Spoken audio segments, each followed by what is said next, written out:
अस्सलाम वालेकुम। Chapter number 18 atomic and nuclear physics का जो टॉपिक आज हम डिस्कस करने जा रहे हैं वो है nature and properties of radiations. हम आज आपको पार्टिकल अल्फा, बीटा और गैमा रेज के बारे में बताने जा रहे हैं। हम बताएंगे कि हमने यहाँ पे अल्फा रेज, बीटा रेज और गैमा रेज तो लिखा हुआ है। इसमें अल्फा रेज जो हमने लिखा हुआ ये क्यों लिखा है? बेसिकली अल्फा पार्टिकल्स होते हैं, इस तरह से बीटा भी पार्टिकल्स ही होते हैं। अब इन तमाम को एक्सप्लेन करने से पहले मैं आपको एक ओवरव्यू इनके बारे में देता हूं, देन हम अल्फा और बीटा पार्टिकल्स और गैमा रेज के बारे में आपको बताएंगे कि इनमें जो क्या इनकी स्पीड क्या होती है, ये इलेक्ट्रिक और मैग्नेटिक फील्ड के अंदर इन पे क्या होता है, इनका चार्ज क्या होता है, इनकी प्रॉपर्टीज के बारे में हम आपको बताएंगे। अल्फा अगर देखा जाए तो दरअसल ये हीलियम के न्यूक्लाई होते हैं जिनमें 2 प्रोटॉन्स और 2 न्यूट्रॉन्स होते हैं और इनका चार्ज जो है वो 2e होता है। यानी इलेक्ट्रॉन का जितना चार्ज होता है उसको अगर 2 से मल्टीप्लाई कर दें तो इतना अल्फा पार्टिकल का चार्ज होता है। अब जब किसी अनस्टेबल न्यूक्लाई में हम कहते हैं कि प्रोटॉन और न्यूट्रॉन जो होते हैं उनकी तादाद ज़्यादा होती है, तो जब वो टूटते हैं तो इससे अल्फा पार्टिकल्स वजूद में आते हैं। इसी तरह से अगर हम बीटा पार्टिकल्स को देखें तो इनकी हाई एनर्जी होती है और बीटा पार्टिकल्स जो है ये बेसिकली अनस्टेबल न्यूक्लाई जिनके अंदर प्रोटॉन्स की कसरत होती है उनसे हमें हासिल होते हैं, तो बेसिकली ये इलेक्ट्रॉन्स ही होते हैं। इसी तरह से अगर देखा जाए तो लाइट के बारे में जो कंसेप्ट है या लाइट का जो बिहेवियर है वो ड्यूअल है। यानी लाइट को अगर पार्टिकल्स के बिहेव पे देखा जाए तो गैमा जो है बेसिकली ये हमारे पास क्या है, ये गैमा रेज जो है ये हाई एनर्जी हमारे पास है, फोटॉन्स होते हैं। यानी फोटॉन्स आप ऐसे कह सकते हैं, यानी एनर्जी के पैकेट्स होते हैं ये छोटे छोटे से।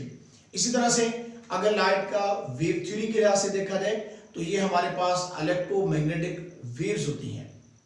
तो अब हम इनको वन बाय वन जो है वो डिस्कस करते हैं कि अल्फा रेज हमने यहाँ पे लिखा हो तो बेसिकली अल्फा और बीटा जो है ये पार्टिकल्स होते हैं और गैमा रेज होती हैं, और इसको हम आपको आज प्रूव भी करेंगे कि अल्फा बेसिकली पार्टिकल्स होते हैं, बीटा भी पार्टिकल्स होते हैं और गैमा क्या होती हैं, ये रेज होती हैं। तो सबसे पहले हम बात कर लेते हैं जी अल्फा रेज या अल्फा पार्टिकल्स की हम बात कर लेते हैं कि ये बेसिकली इनका क्या क्या होता है। तो अगर देखा जाए तो alpha rays affect photographic plate, हमने ये नेचुरल रेडियो एक्टिविटी की वीडियो के अंदर आपको बताया था कि जिस सोर्स से जब ये लाइट निकल रही होती है तो इनके ऊपर एक फोटोग्राफिक प्लेट जो है हम रख देते हैं। तो फोटोग्राफिक प्लेट जो होती है जब अल्फा रेज या अल्फा के पार्टिकल जाके उस पर स्ट्राइक करते हैं तो इसकी वजह से वो उस प्लेट को क्या कर देते हैं, उसको धुंधला कर देते हैं। तो इसीलिए हमने कहा कि अल्फा जो रेज है ये फोटोग्राफिक प्लेट जो होती है इसको अफेक्ट करती हैं। इसी तरह से जो अल्फा पार्टिकल्स होते हैं ये जो खारिज होते हैं जब ये, तो मुख्तलिफ एलिमेंट्स के लिए इनकी वेलोसिटी जो होती है वो भी मुख्तलिफ होती है, लेकिन एक एलिमेंट से खारिज होने वाली तमाम अल्फा रेज की वेलोसिटी जो होती है वो एक जैसी होती है। तो अल्फा रेज जो होती हैं the gas through which they pass, उसको क्या करती हैं alpha rays, the gas through which pass, यानी जिस गैस में से ये पास हो जाती हैं दे पर, और उसको क्या कर देंगी फिर आयनाइज हो जाती हैं ये। इस तरह से अल्फा पार्टिकल्स यानी आयनाइज हो जाएंगे जब किसी गैस में से पास हो होते हैं तो उस गैस को आयनाइज कर देते हैं, यानी उसको आयंस में चेंज कर देते हैं। They produce fluorescence in zinc sulphide, जो है उसमें फ्लोरेसेंस प्रोड्यूस कर देते हैं। यानी फ्लोरेसेंस मीन आप ये कह सकते हैं जब उससे अल्फा पार्टिकल्स स्ट्राइक करते हैं जिंक सल्फाइड के साथ तो उसमें चमक पैदा करते हैं। Their speed ranges between 1.4 multiply 10⁻⁷ to 1.8 multiply 10⁻⁷ metre पर सेकंड होती है। The speed of these rays depend upon radio active elements from their imprint.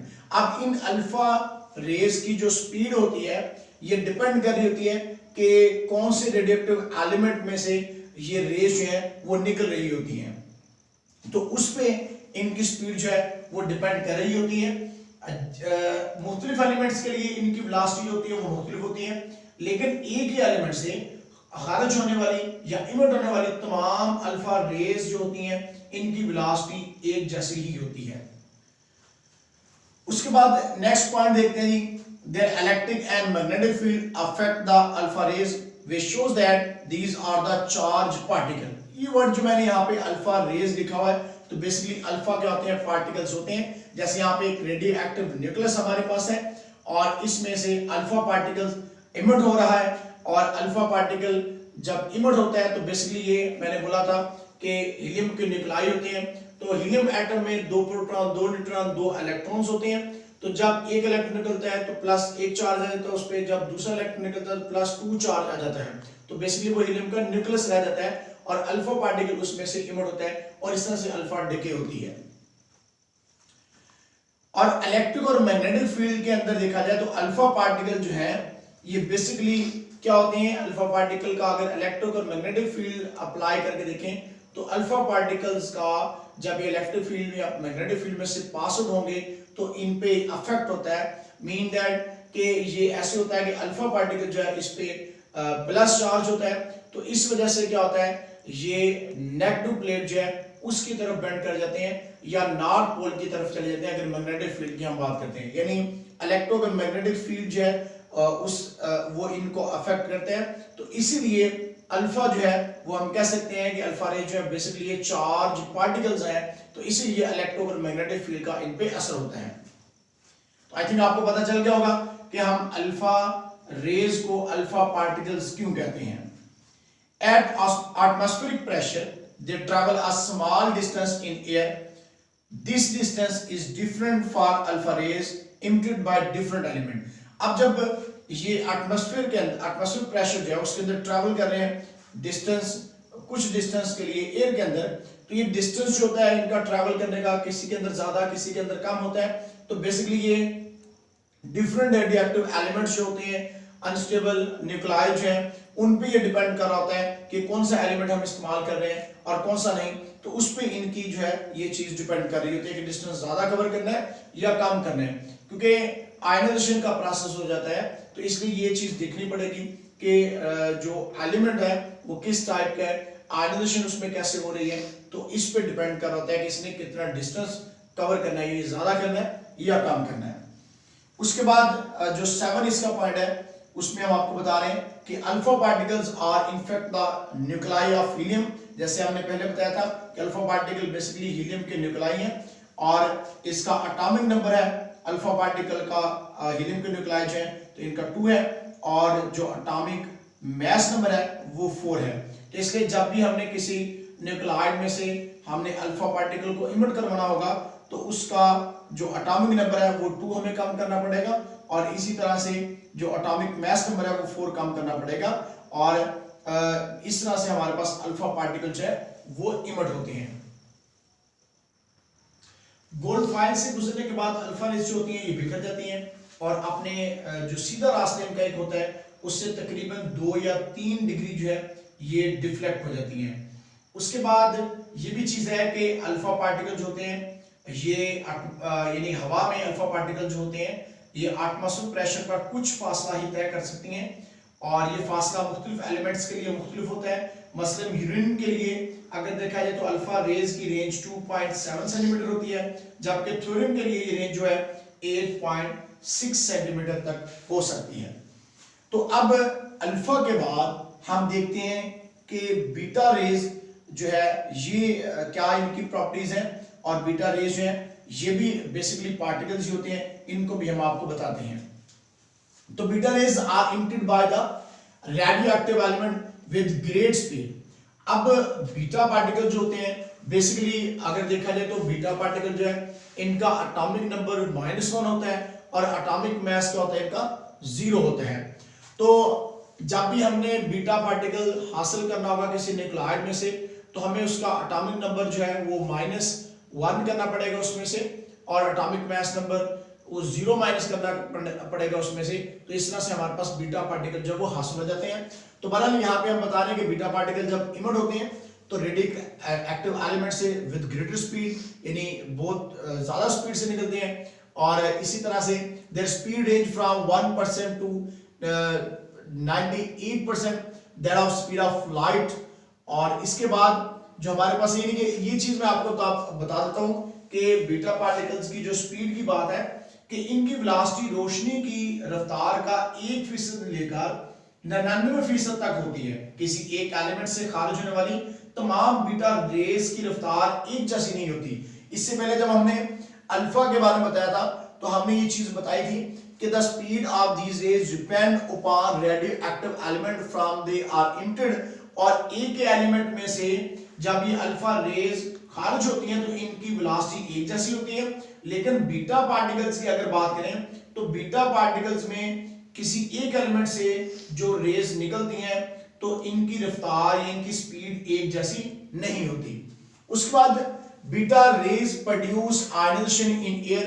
Air के अंदर ये आयनाइजेशन प्रोड्यूस कर देती हैं, but this ionisation is nearly 1/100 times less than produced by alpha particle.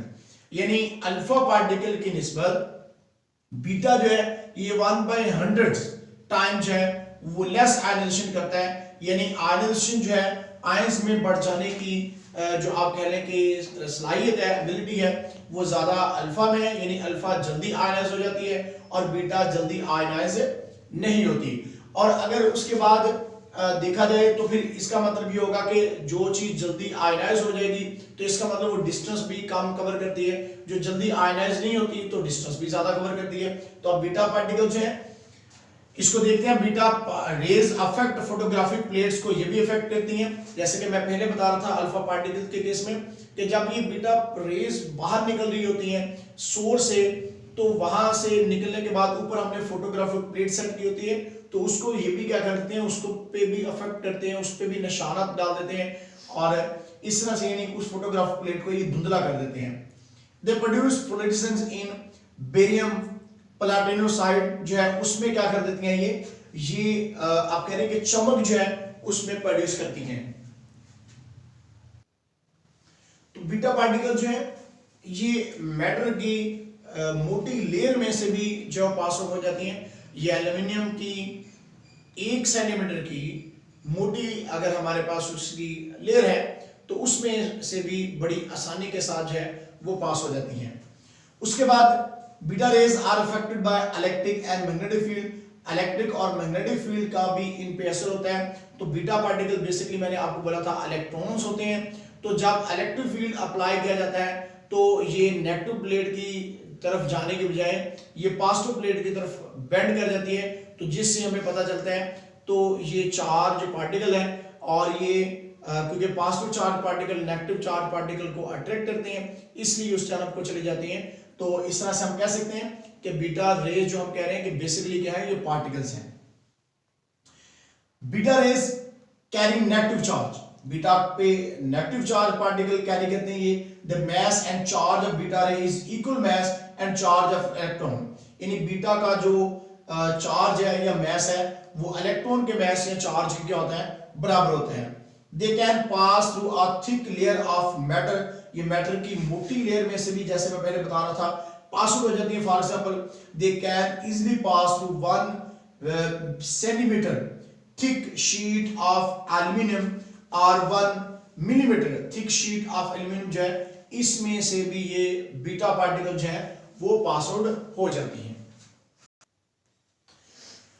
तो ये बीटा पार्टिकल का हमने लिखा हुआ है कि ये 1 मिलीमीटर मोटी शीट ऑफ एल्यूमिनियम जो उसमें से पास हो सकती है। तो ये 1 मिलीमीटर भी हो सकती है या 1 मिलीमीटर से अगर ज्यादा भी है तो उस मोटी शीट में से भी ये पास आउट हो सकती हैं। यानी आप ये कह सकते हैं कि बीटा पार्टिकल 1 सेंटीमीटर की अगर मोटी एल्यूमिनियम की शीट है तो उसमें से भी पास हो जाती हैं। तो यानी अल्फा को भी हमने साबित कर दिया, प्रूव कर दिया कि अल्फा भी बेसिकली क्या है, पार्टिकल्स हैं। इस तरह से बीटा भी क्या है, हमारे पास पार्टिकल ही है। ये रेडियो एक्टिव न्यूक्लियस हमने देखा हुआ है तो यहाँ से इलेक्ट्रॉन जो है वो इमिट होता है, यानी बीटा पार्टिकल इमिट होता है और ये हमने यहाँ पे दिखा दिया है।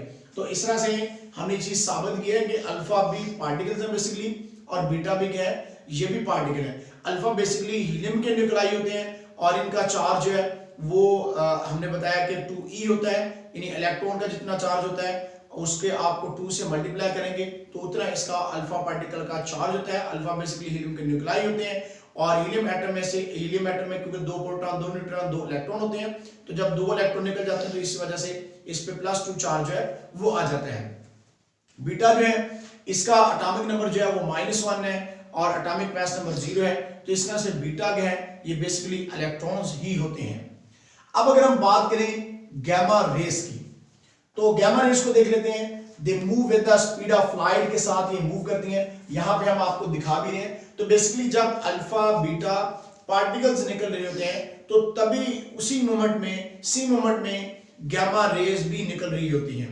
यानी जब एक अनस्टेबल न्यूक्लाइड है उसमें से अल्फा बीटा पार्टिकल्स निकल रहे होते हैं तो सेम मोमेंट में गैमा रेज भी वहां से निकल रही होती हैं, और गैमा रेज है इसका एटॉमिक नंबर 0 है और एटॉमिक मास जो है वो भी क्या है इसका 0 है। तो they move with the speed of light के साथ ये मूव करती हैं। The ionisation produced in gas by the in very small as compare to alpha और बीटा रेज या अल्फा और बीटा पार्टिकल।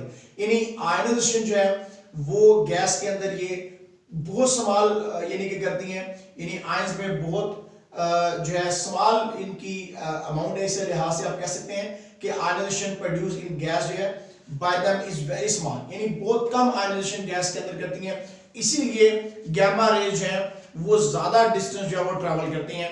और उसके बाद ये भी है कि अल्फा और बीटा जो है वो अल्फा जल्दी आयनाइजेशन अल्फा में होती है इसलिए वो डिस्टेंस कम कवर करती हैं, और इसके बाद अगर बीटा की बात करें तो बीटा अल्फा के निस्बत जो है वो यानी अल्फा ज्यादा आयनाइजेशन पावर है, बीटा भी उससे कम है, और गैमा सबसे कम आयनाइजेशन होती है गैस के अंदर इसकी।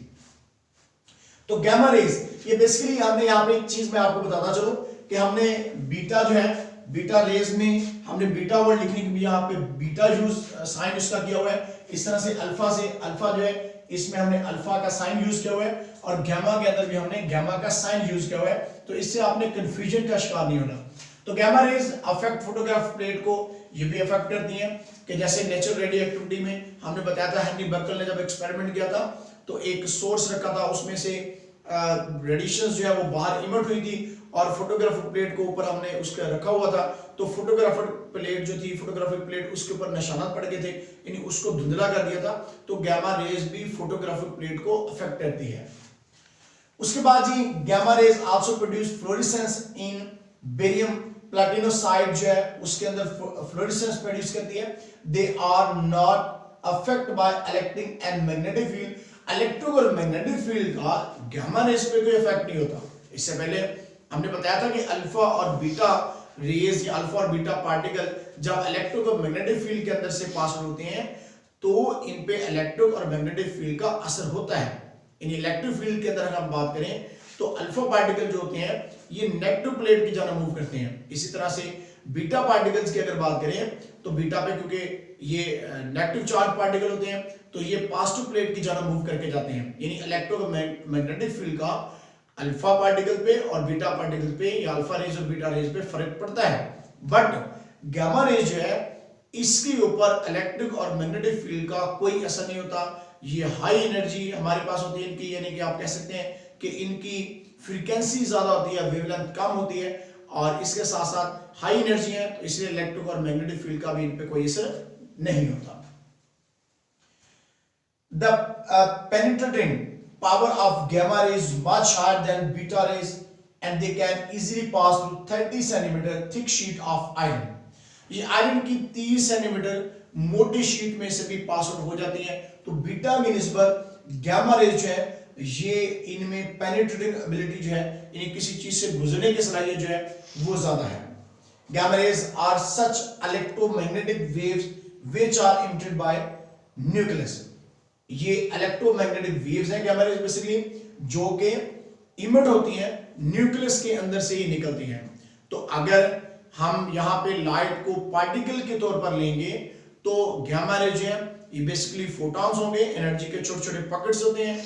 और अगर हम वेव की थ्योरी को लाइट एज अ वेव के तौर पर माने तो जो गामा रेज हमारे पास है ये इलेक्ट्रोमैग्नेटिक वेव्स हैं, हाई एनर्जी इनकी है, इनकी फ्रीक्वेंसी हाई है और वेवलेंथ इनकी कम होती है, तो इसलिए 30 सेंटीमीटर की मोटी आयरन की शीट में से भी पास आउट हो सकती हैं। तो इस तरह से हमने अल्फा, बीटा और गामा रेस के बारे में आपको बताया, और मैं फिर आपको बता दूं कि अल्फा बेसिकली पार्टिकल्स होते हैं, बीटा पार्टिकल्स होते हैं, जबकि गामा जो है ये रेज हैं। तो इस तरह से हमारा आज का topic nature and properties of radiations, alpha, beta और गामा रेज है, ये इख्तिताम को पहुंच चुका है। और इसके साथ साथ मैं आपको बता दूं कि नेक्स्ट जो हमारी वीडियोस आने वाली है, जिसमें हम आपको आयनाइजिंग इफेक्ट के बारे में बताएंगे और पेनिट्रेटिंग एबिलिटी के बारे में बताएंगे, उस वीडियो को भी आप लाजमी देखिएगा। तो आज के लिए इतने, फिर मिलेंगे इंशाल्लाह, तब तक अल्लाह हाफिज।